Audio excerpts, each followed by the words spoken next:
এই বিশ্বনাথের যুবকেরা, আমি তোমাদের স্পষ্ট বলি, সত্যিকার অর্থেই যদি আমার সঙ্গে তিনটা সমঝোতা করে থাকো, আমি তোমাদের চূড়ান্ত কল্যাণের দিকে আহ্বান করেছি। শোনো, এই 53 বছরে ডেমোক্রেসি দিয়া, সেকুলারিজম দিয়া, ন্যাশনালিজম দিয়া, সোশ্যালিজম দিয়া কি হয়েছে?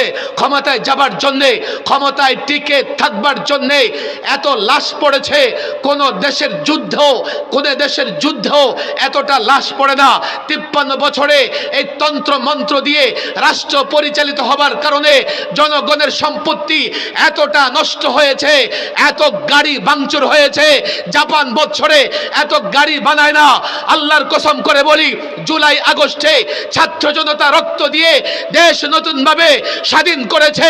আবারও যদি সংস্কার ছাড়া তন্ত্র মন্ত্র দিয়ে রাষ্ট্র পরিচালিত হয়, আল্লাহর কসম করে বলি, চুরি বন্ধ হবে না, দুর্নীতি